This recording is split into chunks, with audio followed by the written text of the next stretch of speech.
శుభోదయం. ఇప్పుడు దెయ్యాలు వేదాలు వల్లిస్తుంటే ఎట్లా ఉంటుందో, బోమన కరుణాకర్ రెడ్డి గారు తిరుమల గురించి, శ్రీవారి గురించి, గోవుల గురించి మాట్లాడుతుంటే అంతకంటే దారుణంగా ఉంటది. ఉమ్, ఎందుకు ఈ మాట అనాల్సి వస్తా ఉంది అంటే, ఆయన టిటిడి చైర్మన్ గా అవ్వటానికి కావాల్సిన ఒక్క అర్హత కూడా లేనటువంటి వ్యక్తి. ఇప్పుడు గతంలో 2014 నుంచి 19 వరకు ఏ విధంగా అయితే అనునిత్యం ప్రభుత్వాన్ని అటు మతానికి సంబంధించి, కులాలకు సంబంధించి, అదే విధంగా స్పెషల్ స్టేటస్కి సంబంధించి రకరకాల అంశాల్లో ఉన్నది లేనట్టుగా వీళ్ళే దాన్ని బ్రాండింగ్ చేసుకొని అదంతా కూడా చంద్రబాబు నాయుడు గారి ప్రభుత్వం పైన బురద జల్లి దాన్నే ప్రచారం చేసి అప్పట్లో వాళ్ళకు ఉన్నటువంటి పీకే టీం కానీ ఇవన్నీ చేసి ప్రజల్లో ఒక అనుమానం, ఒక అభద్రత ఇవన్నీ కూడా కలిగించినటువంటి పరిస్థితి. దానికి నిదర్శనం ఏంటంటే, ఇప్పుడు లేని పింక్ డైమండ్ పోయిందని, అదేదో చంద్రబాబు నాయుడు గారి బెడ్రూమ్ లో ఉందని, అంటే రకరకాలైనటువంటి ఆరోపణలు కూడా ఎంత దారుణమైనవి అంటే నమ్మటానికి అవకాశం లేని దాన్ని పదే పదే అదే చెప్పించి ప్రజలు నమ్మించే విధంగా చేసేటువంటి భారీ కుట్ర 2014 నుంచి 19 జరిగింది. కుట్రలు ప్రదాకలా గ్రహించకుండా ఉండరు. ఇప్పుడు చంద్రబాబు నాయుడు గారు శ్రీవారికి అత్యంత ప్రీతిపాత్రుడైనటువంటి భక్తులు. ఎందుకంటే ఈ రోజున చంద్రబాబు నాయుడు గారు ఈ విధంగా ఉన్నారంటే దానికి కారణం తిరుమల శ్రీ వెంకటేశ్వర స్వామి గారు అనేటువంటిది అనేకమైనటువంటి సందర్భాల్లో చెప్పారు. క్లైమోర్ మైన్స్ పేలి ఆ అటాక్ నుంచి బయటపడినటువంటి చాలా కొద్ది మందిలో చంద్రబాబు నాయుడు గారు ఒకరు. అటువంటి చంద్రబాబు నాయుడు గారి పరిపాలనలో శ్రీవారి కొండపైన ఏదైనా పొరపాటు జరిగిద్ది అనే ఎవరన్నా ఆలోచన చేసి దాని గురించి మాట్లాడారంటే అది కేవలం ప్రజల దృష్టి మళ్లించాలా, ప్రజలలో ఒక అశాంతి, మతం పైన ఒక అగౌరవం కలిగించేటువంటి ప్రయత్నంలో భాగమే తప్ప రాజకీయ లబ్ధి పొందాలా, మతపరమైనటువంటి డివిజన్ తీసుకురావాలనేటువంటి ఆలోచనే తప్ప వీరికి ఏ విధంగా కూడా శ్రీవారి పైన ఏ విధమైనటువంటి గౌరవం కానీ, భక్తి కానీ ఏ ఒక్కటి కూడా లేనటువంటి వారు. ఎందుకంటే ఇందాక సోదరుడు కూడా విశ్లేషకులు కూడా చెప్పారు, ఆయన విశ్లేషకుడు ఉన్నప్పుడు కూడా హైందవ మతం ఆచరించే వ్యక్తిగా కరుణాకర్ రెడ్డి గారు దీనిపైన చేసినటువంటి ఆరోపణలు చూస్తా ఉంటే ప్రజల్లో ఒక అశాంతి నెలకొలాలా ఈ ప్రభుత్వం పైన. ఎందుకంటే గోవుల అనేదండి చాలా, ఇప్పుడు వెంకటేశ్వర స్వామి తర్వాత గోవులనే చాలా పెద్ద ఎత్తున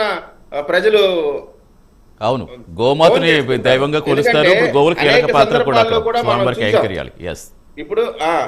ఇప్పుడు వెంకటేశ్వర స్వామి కొలువైనప్పుడు పుట్టలో ఉన్న సమయంలో మహేశ్వరుడు బ్రహ్మ ఇద్దరు కూడా గోమాత రూపంలో వెళ్ళి పాలించినటువంటి పరిస్థితి. అంటే వెంకటేశ్వర స్వామిని ఏ విధంగా అయితే ఆరాధిస్తారో గోవులను కూడా శ్రీవారి భక్తులు ఆ విధంగానే గౌరవిస్తారు, ఆరాధిస్తారు, అభిమానిస్తారు.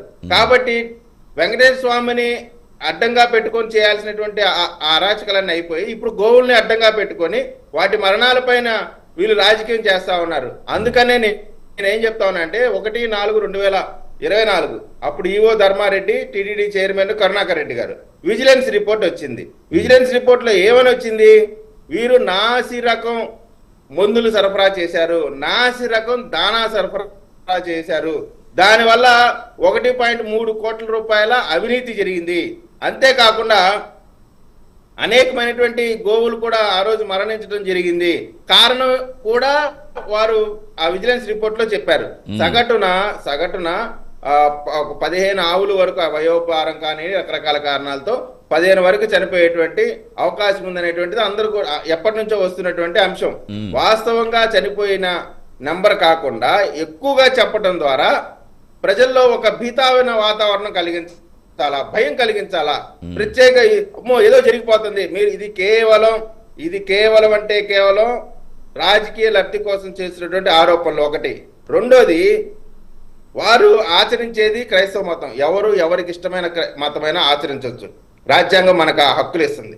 నువ్వు అటు నా గరక నా ఘాటక అన్నట్టు నువ్వు కనీసం ఉంటే క్రైస్తవత్వం వైపన్నా ఉండాలా, లేదా హైందవ ధర్మం వైపన్నా ఉండాలా. లేదు రెండు వైపులా ఉన్నప్పుడు నువ్వు హైందవ ధర్మానికి ప్రజలకి ఎంతో ప్రీతిప్రాతుడైనటువంటి వెంకటేశ్వర స్వామి టీటీడీ చైర్మన్ గా చేయటమే ఒక ఘోరమైనటువంటి తప్పిదం.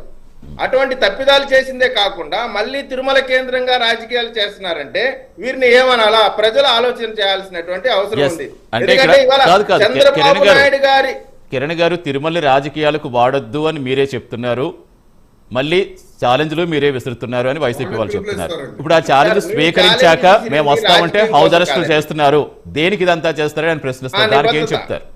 మా నిబద్ధత, మేము ఏ తప్పు చేయలేదటువంటి నమ్మకం, మేము తప్పు చేయలేదు కాబట్టి ఏ రోజన్నా సరే వైఎస్ఆర్ కాంగ్రెస్ పార్టీ ప్రభుత్వ అధికారంగా ఉన్నప్పుడు ఈ విధంగా డేరుగా ఇదిగో మేము ఈ తప్పు చేశారని ఆరోపణ వచ్చినప్పుడు మేము చేయలేదు వచ్చి చెక్ చేసుకోమని చెప్పేటువంటి ధైర్యం ఉన్నటువంటి ప్రభుత్వం ఈ ప్రభుత్వం.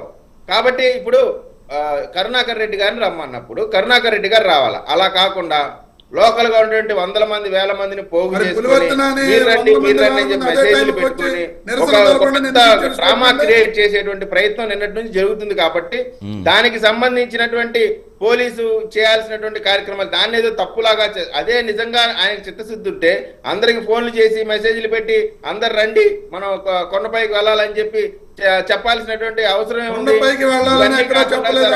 నేను చెప్తా ఉన్నాను, మీరు చేసే కార్యక్రమాల వల్ల ఎవరు వైఎస్ఆర్ కాంగ్రెస్ మాజీ చైర్మన్ కరుణాకర్ రెడ్డి చేసేటువంటి కార్యక్రమాల కారణంగా క్రైస్తవులకి హిందువులకి ఏదేదో గట్టు తగాదలాగా తయారు చేసేటువంటి ప్రయత్నం చేస్తా ఉన్నారు.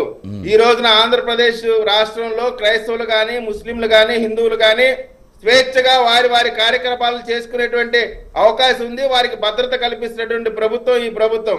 ఏ మతానికి సంబంధించిన వారు కూడా ఎవరు కూడా భయపడాల్సినటువంటి అవసరం లేదు. అందరికీ అండగా ఉండేటువంటి ప్రభుత్వం ఈ ప్రభుత్వం. వీరు మతాల మధ్య చిచ్చు పెట్టేటువంటి ప్రయత్నం వీళ్ళు చేస్తా ఉన్నారు. ప్రవీణ్ పగడాల గారి విషయంలో ఏం జరిగిందో అందరికీ తెలుసు.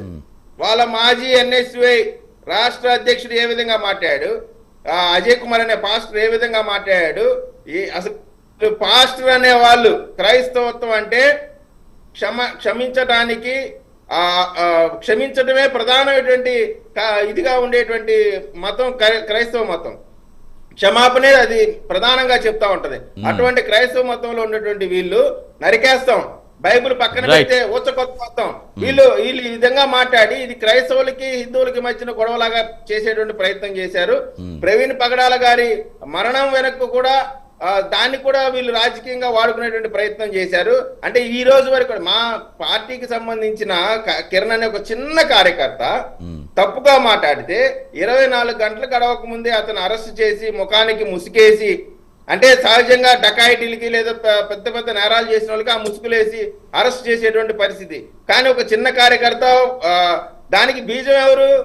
అక్కడ కూడా జగన్మోహన్ రెడ్డి గారే పోలీసులకి గుడ్లోడు తీస్తున్నటువంటి అంశం దగ్గర స్టార్ట్ అయినది. అతను ఓవర్ దీంట్లో అతిగా మాట్లాడాడు.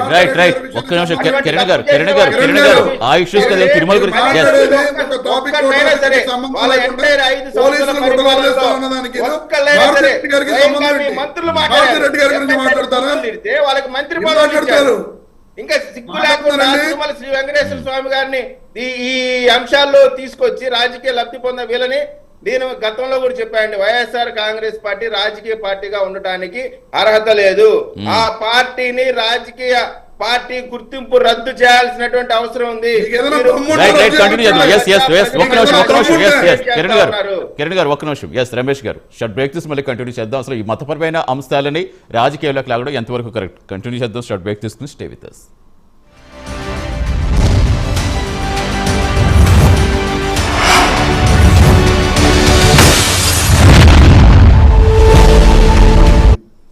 అలాగే కార్తిక్ గారు రాజకీయ విశ్లేషకులు మనకి స్టూడియోలో అందుబాటులో ఉన్నారు. నమస్తే కార్తిక్ గారు. నమస్తే అండి. తాటశెట్టి నాగేంద్ర గారు జనసేన ప్రధాన కార్యదర్శి మనతో పాటు కాసేపట్లో జూమ్లో జాయిన్ అవుతే స్టార్ట్ చేద్దాం. అంటే ఈ మధ్యకాలంలో చూసుకుంటే అంటే తిరుమలను రాజకీయాలకు వాడుకోవడం కొత్త ఏమి కాకపోయినా ఈ మధ్యకాలంలో మరీ ఎక్కువైపోయింది. అంటే హిందువులు కానీ అలాగే మతపర అంశాలు కానీ ఇలాంటి ప్రతి అంశాన్ని కూడా ఏ రాజకీయ పార్టీలు తమకు అనుకూలంగా మార్చుకునే ప్రయత్నాలు చేస్తూనే ఉంటాయి. తిరుమల లడ్డూ వ్యవహారం దగ్గర నుంచి తిరుమల కేంద్రంగా మరీ రాజకీయ విమర్శలు ఆరోపణలు ప్రత్యారోపణలు ఎక్కువగా జరగడం చూస్తూ వస్తున్నాం. తాజాగా గోశాల ఇష్యూ అసలు ఏం జరుగుతుంది?